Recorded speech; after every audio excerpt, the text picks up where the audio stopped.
সর্বপ্রথমে ঈশ্বরকে ধন্যবাদ জানিয়ে আজকের মনে মনে বিচার করা অনুষ্ঠানটি শুরু করছি। এই অনুষ্ঠানের মূল সঞ্চালক আমি শ্রী রবিচরণ দেববর্মা। এই অনুষ্ঠানটি কোনো নিজস্ব ধারণা দিয়ে নয়, সম্পূর্ণ বাইবেলীয় তথ্য অনুসারেই হয়ে থাকে।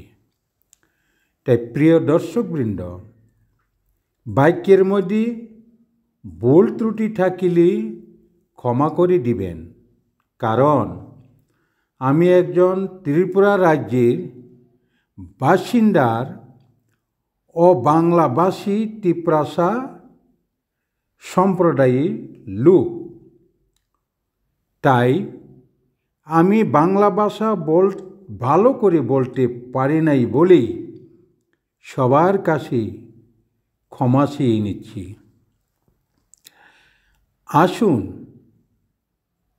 এখন মূল অনুষ্ঠানে ফিরে যাই।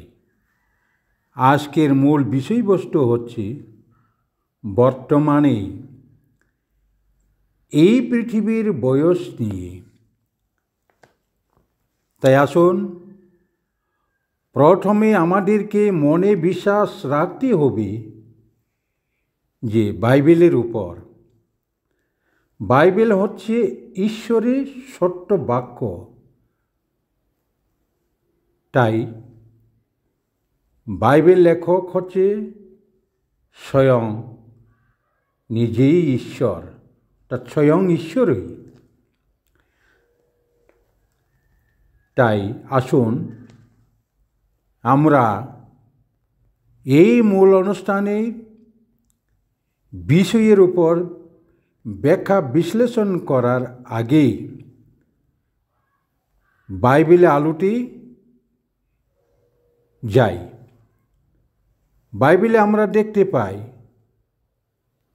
পুরাতন নিয়মে আদি পুস্তকে ঈশ্বর বলেছেন, আদি পুস্তক 1 অধ্যায় থেকে 31 পদে আমরা দেখতে পাই, আদিতে ঈশ্বর আকাশমণ্ডল ও পৃথিবী সৃষ্টি করিলেন। পরে জল, সূর্য, চন্দ্র, তারা, নক্ষত্র, গ্রহসমূহ থেকে শুরু করি গাছপালা, জীবজন্তু, পশু পাখি, কীট পতঙ্গ, দৃশ্য কি অদৃশ্য বস্তুসমূহ থেকে শুরু করি মানুষ পর্যন্ত সৃষ্টি করতে ঈশ্বরের মোট সময় লেগেছিল মাত্র 6 দিন। এই 6 দিনের মধ্যে এই বিশ্ব ব্রহ্মাণ্ডকে সম্পূর্ণ সৃষ্টি করিলেন ঈশ্বর। তাই আসুন আমরা এই পবিত্র শাস্ত্র বাইবেলে আদি পুস্তকের 1 থেকে 31 পদে যা ঈশ্বর বলেছেন তা থেকে আমরা বিশ্লেষণ করি। এই অধ্যায়ে আমরা দেখতে পাই যে ঈশ্বর যখন সৃষ্টি করেন তখন তিনি হোক বলিলেই সঙ্গে সঙ্গে তা সৃষ্টি হয়ে যায়।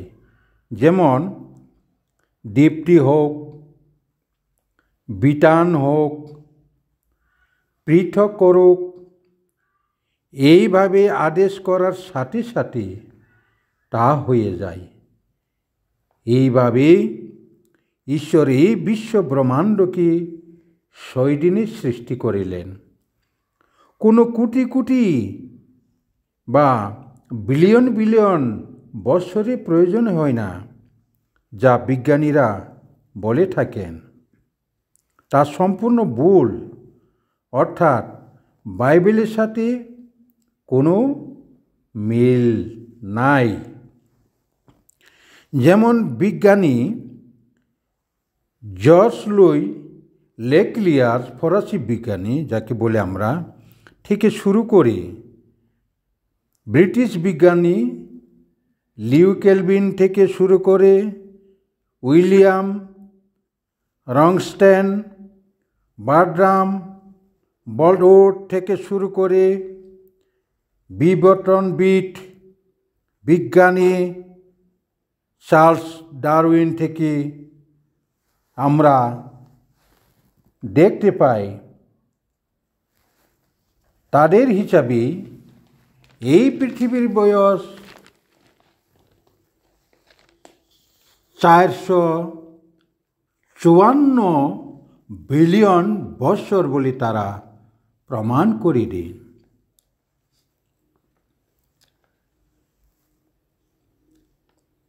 তাই এইসব তথ্য বাইবেলের মতে সব ভুল, কারণ বাইবেলের সাথে তা মিল নাই।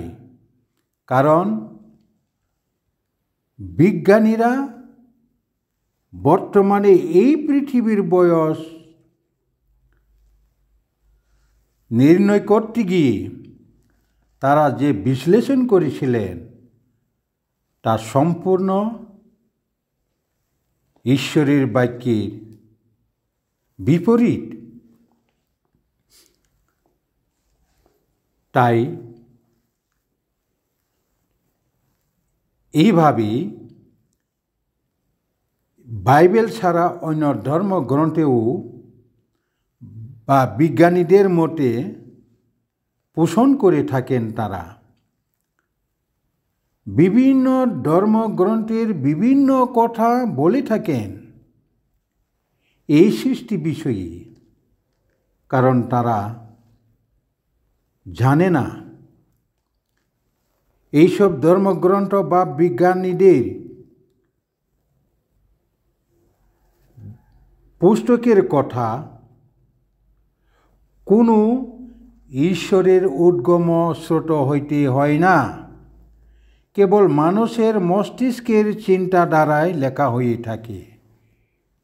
তাই এইসব ধর্মগ্রন্থে বা বিজ্ঞানীদের পুস্তকগুলি কাঁথা ছিঁড়ে জোড়া তালি দিয়ে তারা এভাবে লিখে থাকেন। তাই এইসব গ্রন্থ সংস্করণও আজ পর্যন্ত শেষ হয় নাই, কিন্তু বাইবেলই একমাত্র নির্ভুল, সত্য এবং বিশ্বাস্য পুস্তক।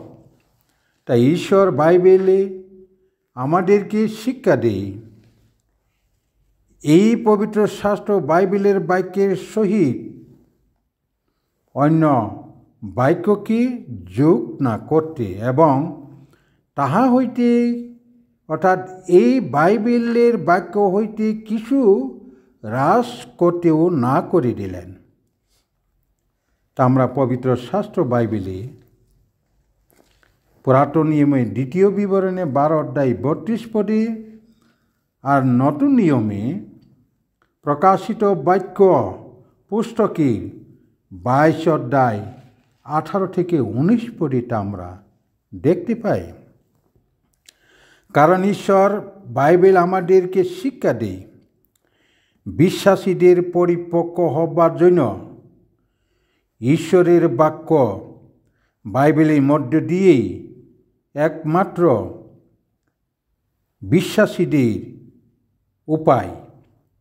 তাই তো বাইবেল বলে নতুন নিয়মে 2 তিমথিয় 3 অধ্যায় 16 পদে তা আমরা পড়ি। ঈশ্বর এখানে বলেছেন, তা আমরা পড়ি, ঈশ্বরের নিঃশোষিত প্রত্যেক শাস্ত্রলিপি আবার শিক্ষার, অনুযোগের, সংশোধনের ও ধার্মিকতা সম্বন্ধীয় শাসনের নিমিত্ত উপকারী, যেন ঈশ্বরের লোক পরিপক্ক সমস্ত সৎকর্মের জন্য সুসজ্জিত হয়। এইভাবে ঈশ্বর আমাদেরকে বাইবেলের শিক্ষা দিই। আসুন এখন আমরা মূল বিষয়ে ব্যাখ্যা বিশ্লেষণ করি যে এই পৃথিবীর বয়স নিয়ে। বাইবেলের মতে এই পৃথিবীর বর্তমান বয়স হচ্ছে, অর্থাৎ এই 2023 বৎসর পর্যন্ত, অর্থাৎ সৃষ্টি থেকে 2023 বছর পর্যন্ত মাত্র 13,037 বছর বয়স। শুনে সবাই হাস্যকর ও অবাক মনে করবেন যে এইসব কি বলছেন, আবোল তাবোল। কিন্তু বাস্তবে এটাই সত্য এবং গ্রহণযোগ্য, কারণ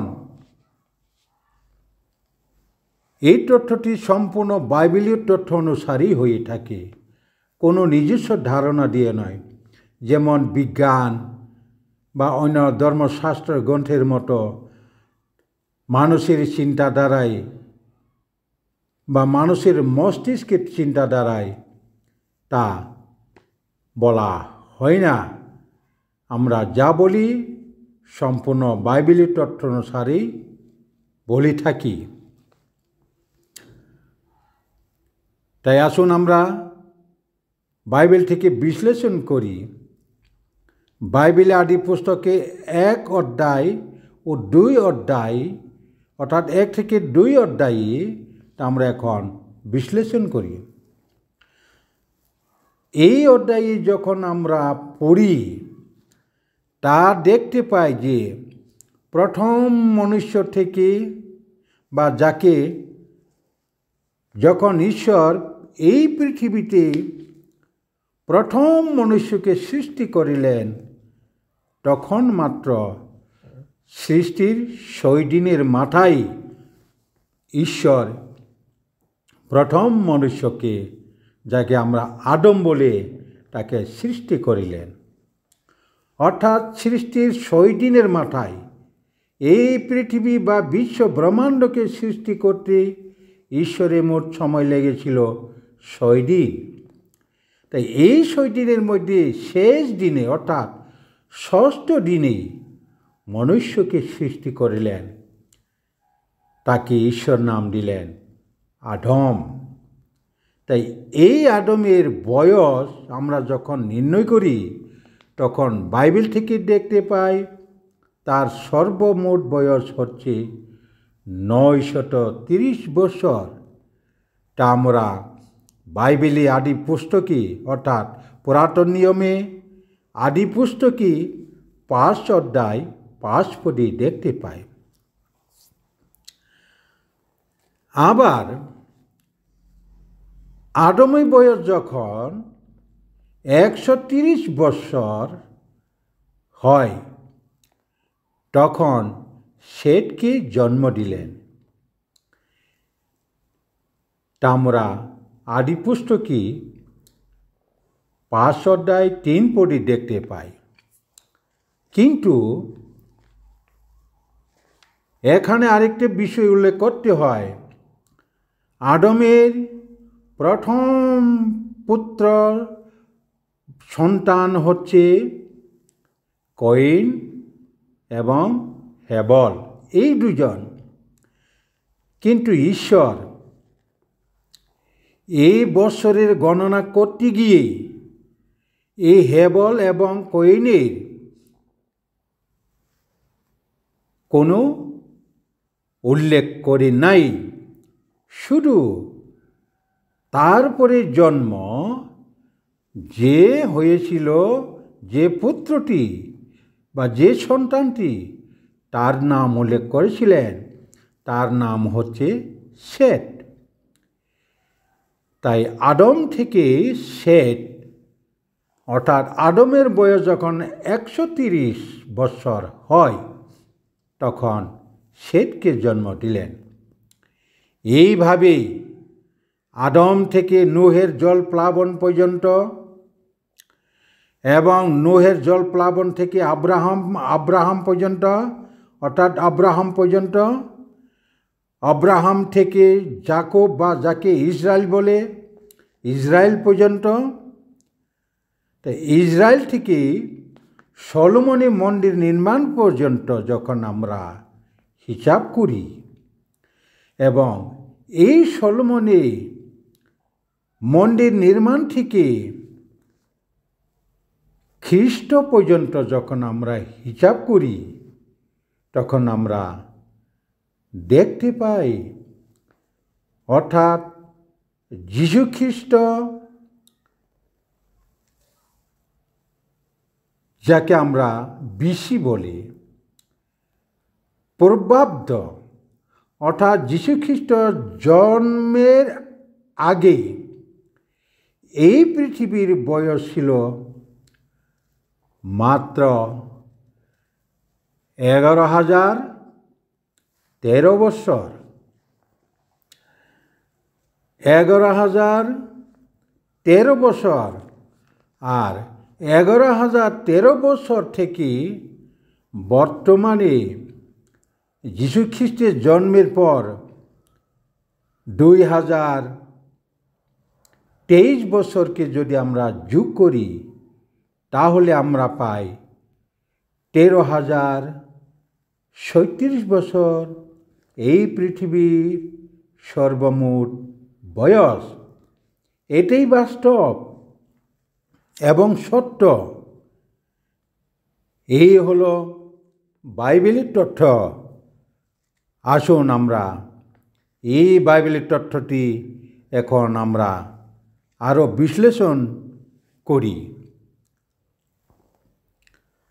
আর আরেকটা কথা এখানে উল্লেখ করে দিই, এই বাইবেলের তথ্য অনুসারে যাওয়ার আগে, বিশ্লেষণ করা যাওয়ার আগে আপনারা নিশ্চয় জানেন, ভূতত্ত্ববিদরা অর্থাৎ ভূবিজ্ঞানীরা যখন ক্যালিফোর্নিয়ার বিশ্ববিদ্যালয়ে ল্যাবরেটরিতে রিসার্চ সেন্টারে, যাকে ইউএসএ, অর্থাৎ বর্তমানে ইউএসএ, তারা যখন সমুদ্র তলানিতে জমানো কাদাপলিতে কার্বন-14 উপর, অর্থাৎ কার্বন-14 উপর যখন গবেষণা চালিয়েছিলেন, তখন তারা দেখতে পেল 9,000 বছর উপর এগোতেই পারেন নাই এই পৃথিবীর বয়স নির্ণয় করতে গিয়ে। তাই তারা লজ্জা বোধ করে নাই তখন।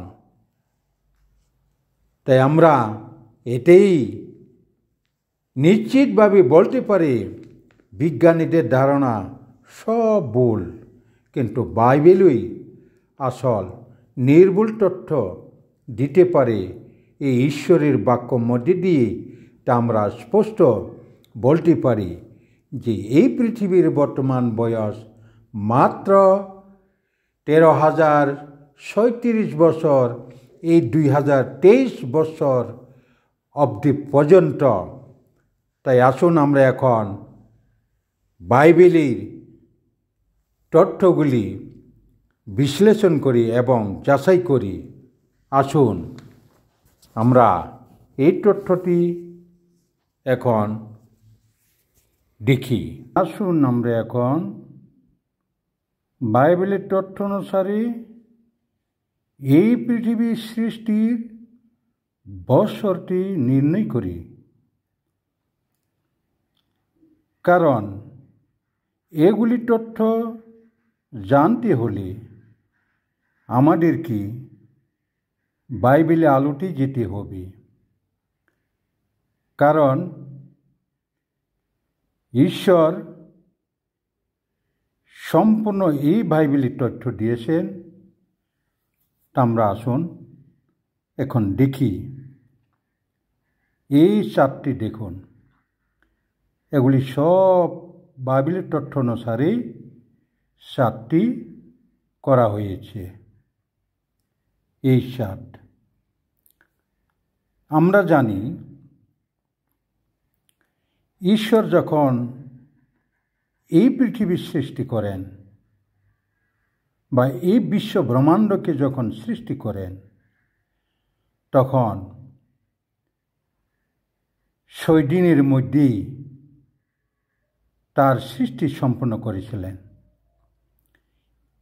এই 6 দিনের মাথায়, অর্থাৎ সৃষ্টির 6 দিনেই প্রথম মনুষ্যকে সৃষ্টি করিলেন ঈশ্বর।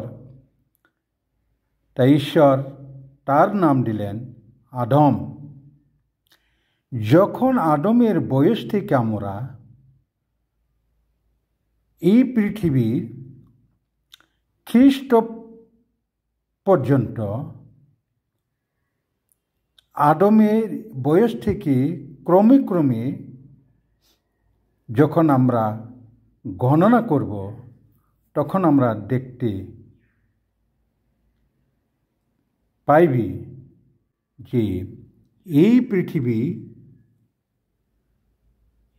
সৃষ্টি হয়েছে খ্রিস্টপূর্ব 11,013 অব্দে। 11,013 অব্দে দেখুন, খ্রিস্টপূর্ব 11,013 অব্দে যখন এই পৃথিবীর সৃষ্টি হয়, তখন এই পৃথিবী বয়স হবে 11,013 অব্দ থেকে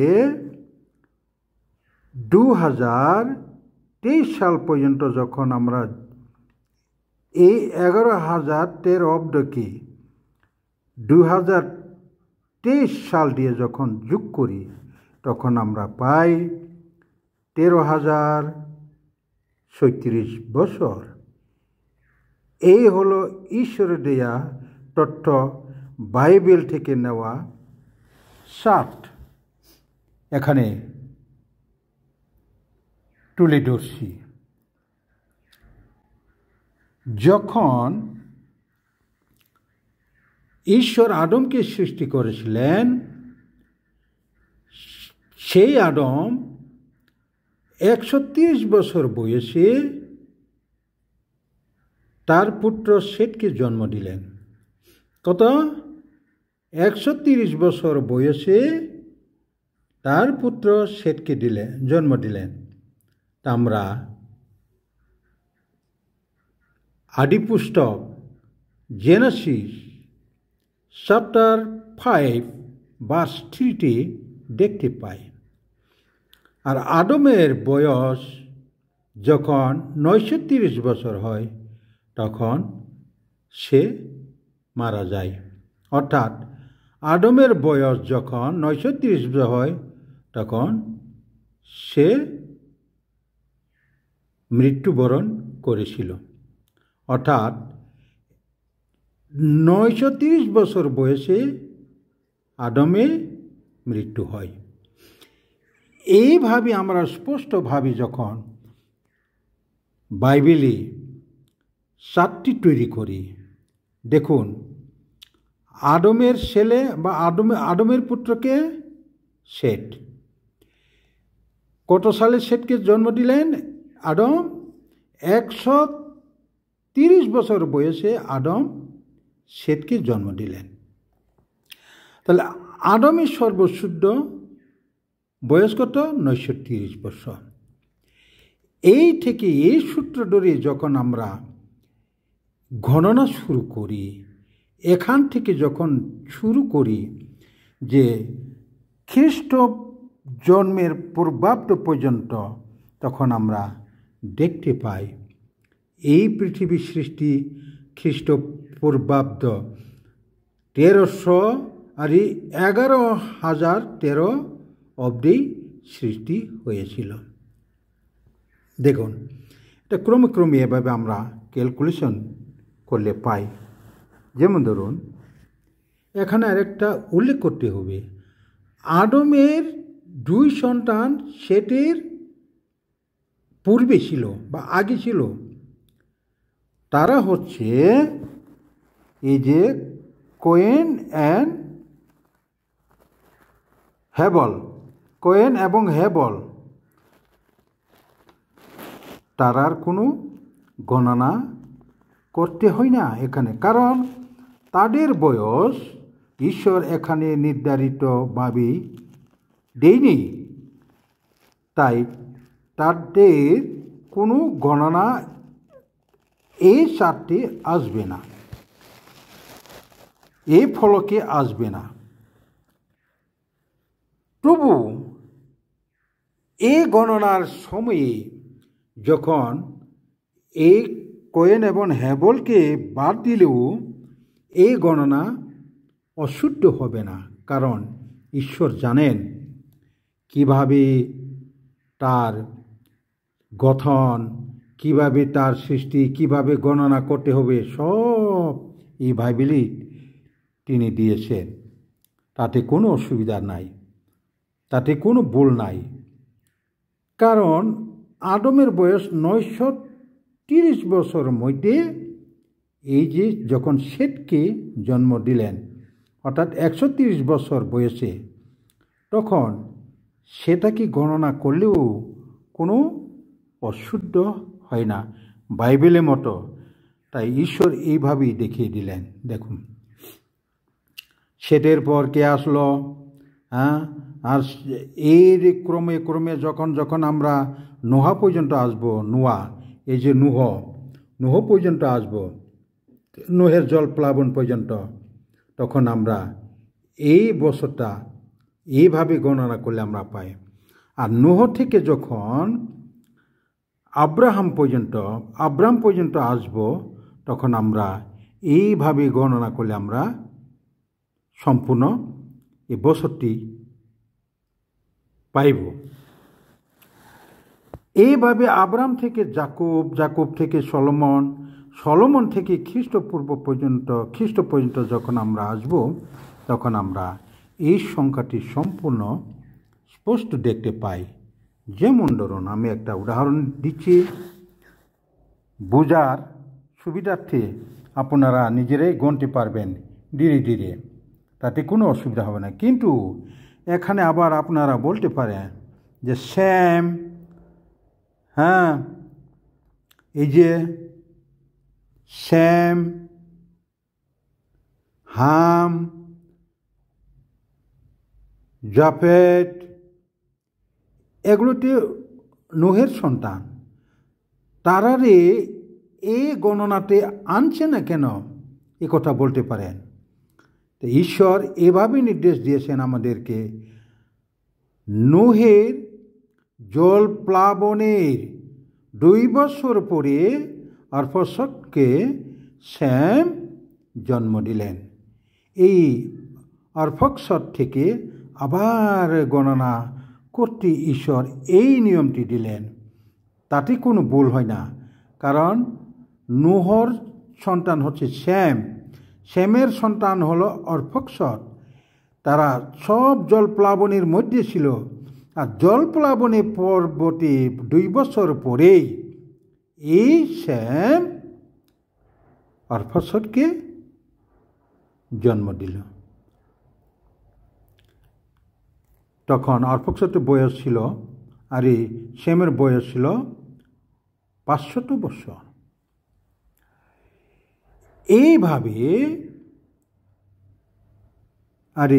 তখন এইভাবে যখন আমরা আসব, এখানে আবার আপনারা বলতে পারেন যে এই আব্রাহামের ছেলে ছিল ইসমাইল এবং ইসাক। তো তাদেরকে এখানে গণনা করছে না কেন? তারাও তো পাঠ পড়ছে। যেমন ধরুন, Ismail and Isaac are out of counting, তারা গণনা বাইরে। কাকে গণছে? যাকুবকে। যেমন ইসাকের ছেলে যাকুব, এই যাকুব থেকে যখন ধরে তাতে কোনো অসুবিধা নাই। যাকুব তো আব্রাহামের নাতিন,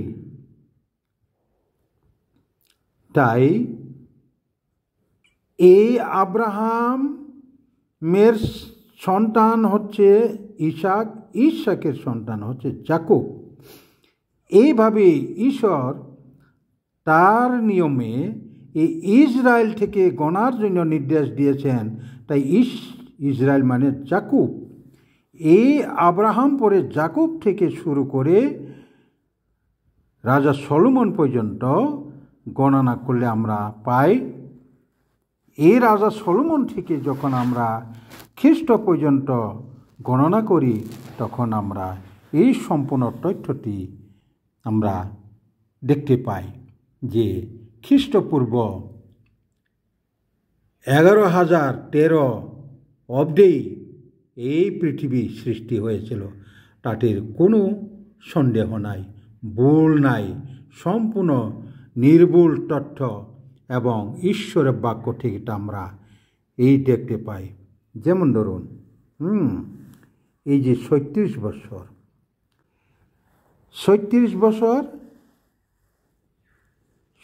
বছর যুগ 931 বছর যুগ হলে কত পাই? 967।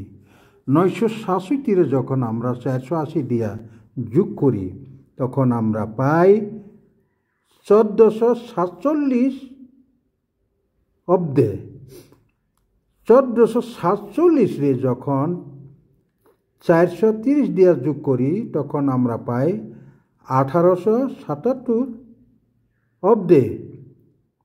1877 যখন 130 দিয়া যোগ করি তখন আমরা পাই 2007। এই 2007 যখন 60 দিয়া যোগ করি তখন এই পাই। ইডির যোগ করলে আমরা পাই ইডি। এইটিরে যোগ করলে এইভাবে যোগ করতে করতে করতে করতে যখন আমরা শেষ পর্যন্ত এই যে আদম পর্যন্ত চলে যাব তখন আমরা দেখতে পাই 11,013 অব্দে খ্রিস্টপূর্ব অব্দেই এই পৃথিবী সৃষ্টি হয়েছিল। দেখো স্পষ্ট। আর খ্রিস্টপূর্বে যখন 11,013 অব্দে সৃষ্টি হয়ে থাকিলে খ্রিস্টে পরে যখন 2023 দিয়া যখন আমরা যোগ করি 11,013 অব্দকে তখন আমরা পাই 13,037 বছর। মোট এই পৃথিবীর বর্তমান 2023 সাল অব্দে এই পৃথিবীর বয়স ছিল 13,037 বছর। তাতে কোনো ভুল নাই।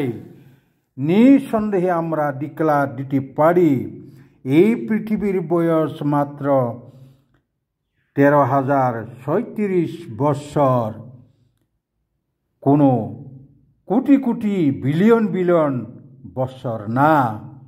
তাই আসুন আমরা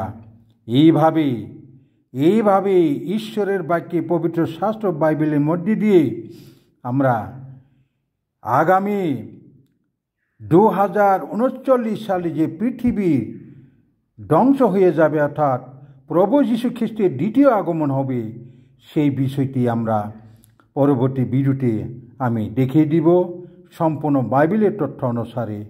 তাই আপনারা এই সাতটিকে বারবার মিলিয়ে নেবেন। এ হলো জেনেসিস, ভার্স, এভাবে এখানে সব তথ্য দেওয়া আছে। যদি আমরা এই তথ্যকে যদি অস্বীকার করি তাহলে ঈশ্বরের ব্যবস্থাকে লঙ্ঘন করা সামিল হবে।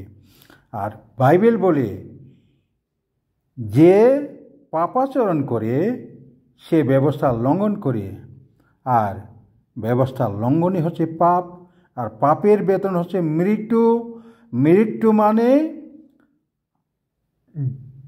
এই যে অগ্নিরোধের অর্থাৎ নরকের যাত্রী হতে হবে।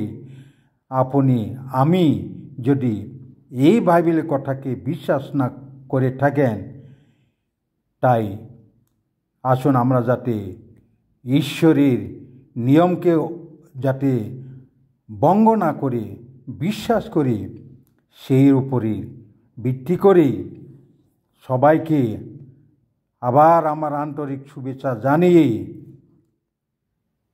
আজকের এই অনুষ্ঠানটি এখানে শেষ করছি।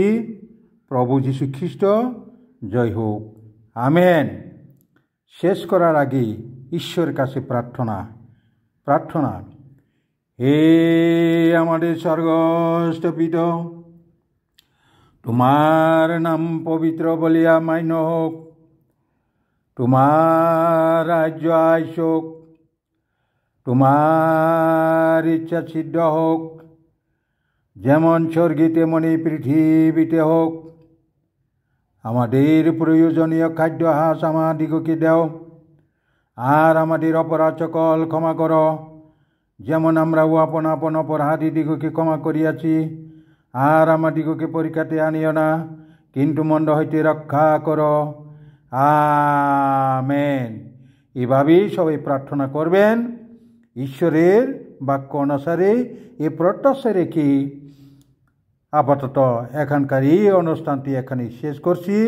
প্রভু যীশু খ্রিস্ট জয় হোক, আমেন।